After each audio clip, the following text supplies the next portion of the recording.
Los clanes escoceses que apoyaron la insurrección jacobita de 1745. ¿Qué eran los clanes escoceses? Lukács, en la obra de la que estamos hablando en estos vídeos, la forma clásica de la novela histórica, los describe como la última sociedad gentil de Europa. La sociedad gentil, imagino que quiere decir sociedad pagana. Y es verdad que si leemos las descripciones de Walter Scott de la vida de los clanes, por ejemplo, hay un pasaje de Waverley en el que nos presenta a Magnus MacIvor, el jefe del clan MacIvor, que aparece en el libro, rodeado de sus hombres, escuchando como un bardo, el bardo de Magnus MacIvor, canta una serie de poemas épicos. Entonces esa imagen de los hombres reunidos en torno a la mesa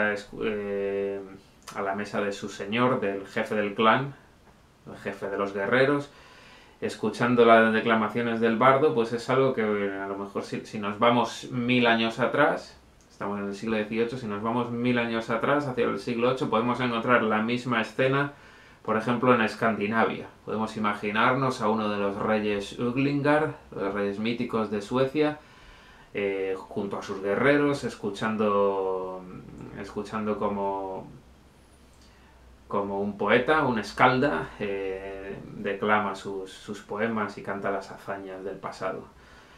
Nos vamos otros 1000 años atrás, podemos ver lo mismo en las Galias con Vercingetorix. Y nos podemos ir, si queremos, incluso otros 1000 años atrás y encontrarnos la misma escena en la corte del rey Agamenón de Micenas, ¿no?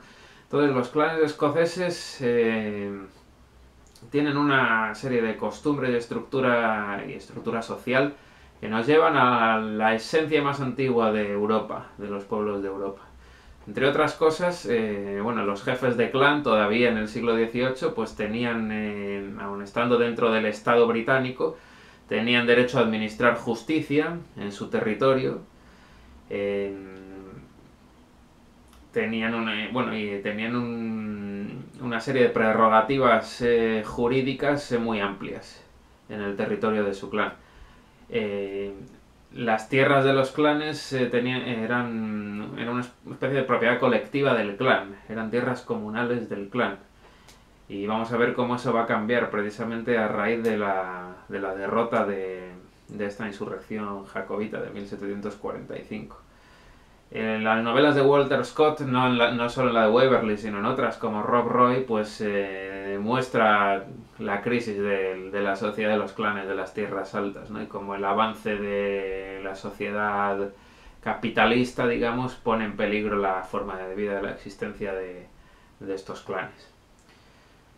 Volviendo a lo que pasó en 1745, cuando el príncipe Charlie desembarca en las tierras altas, gran parte de los clanes se ponen de su parte, forma un ejército y avanza sobre Edimburgo. Conquista Edimburgo prácticamente sin lucha.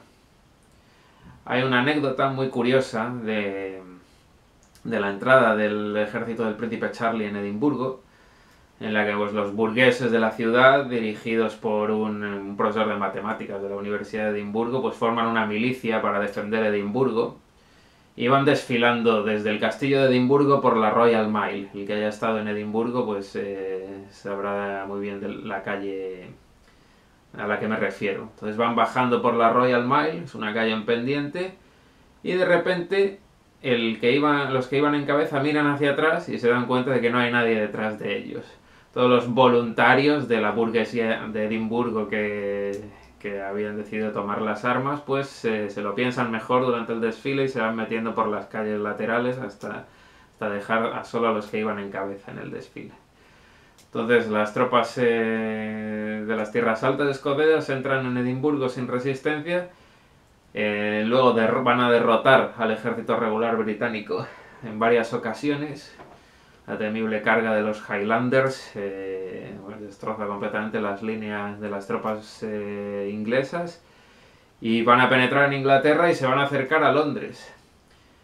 El cálculo del príncipe Charlie es que cuando su ejército se fuese aproximando a Londres, los partidarios jacobitas que quedaban en Inglaterra y que en privado lanzaban sus brindis for the king across the water, por el rey de más allá del agua, pues se iban a unir a él y se iban a alzar en armas. Pero parece ser que esta gente de la baja nobleza pues prefiere asegurar, eh, no tienen tanta estima en la causa jacobita como para arriesgar vida y hacienda en ella. No ocurre el levantamiento que él esperaba y cuando está cerca de Londres tiene que retirarse y volver otra vez hacia Escocia.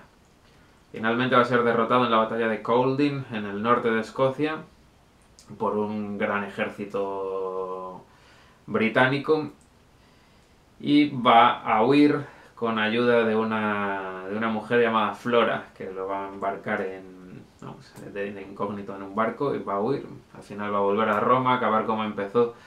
En la galería de pintura de Edimburgo se pueden ver dos cuadros muy significativos. Uno se le ve con 20 años, muchacho joven, apuesto, ataviado con la peluca esa que se llevaba en la época, y en la otra se le ve de viejo, demacrado y alcoholizado, que es como terminó su vida. Eso fue lo que ocurrió.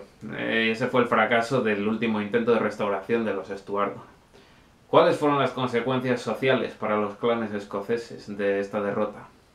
Bueno, la primera fue la llamada Acta de Proscripción, un año después, en 1746, en el que definitivamente se retiraban las prerrogativas jurídicas a los jefes de los clanes, ya no podían administrar justicia.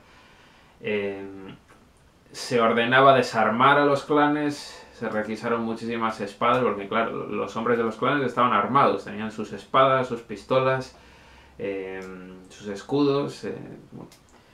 Entonces se requisan las armas de los clanes, ya no pueden... y rompen la estructura de los clanes, ya dejan de ser ejércitos, no dejan de tener la capacidad de levantar sus propias tropas y de tener sus propios jefes. El jefe del clan pasa a ser un propietario de tierras. Y con el tiempo las tierras comunales de los clanes van a irse privatizando.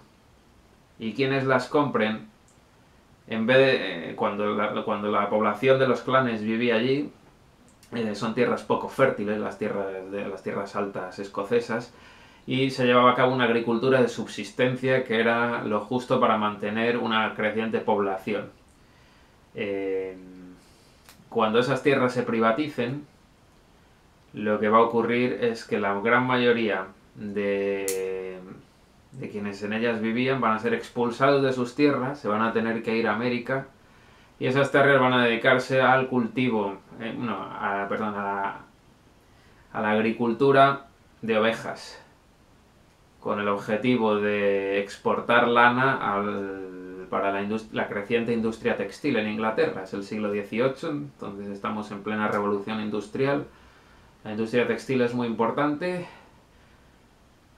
Quienes vivían en las tierras altas van a ser expulsados, se van a tener que ir a América y su lugar lo van a ocupar ovejas cuya lana va a ser suministrada para las hilanderías de Manchester, de Birmingham, etc.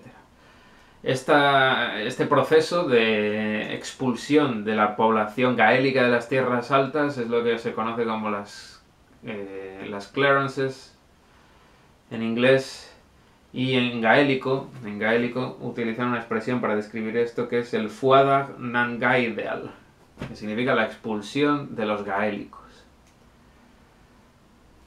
Bueno, pues esto es lo que ocurrió a los clanes escoceses. Walter Scott lo describe con cierta nostalgia, muestra sus simpatías hacia las gentes de las tierras altas. Walter Scott era un conservador, pero era un conservador que él veía ya el proceso como algo irreversible y se limita a mostrar una cierta simpatía hacia esta gente, hacia la antigua forma de vida de los clanes, pero ve su destrucción como algo ya irreversible. Es decir, sus descripciones no tienen una finalidad política ya, sino que es un simple hecho de dar testimonio de cuál era la forma de vida de los clanes y y de lo malo que fue para Escocia que toda la cultura gaélica desapareciese de esa forma, porque eso ha hecho que el gaélico se perdiese prácticamente de Escocia y que hoy queden más hablantes de gaélico, por ejemplo, en Estados Unidos, que es donde emigraron todos estos habitantes de las tierras altas, que en la propia Escocia.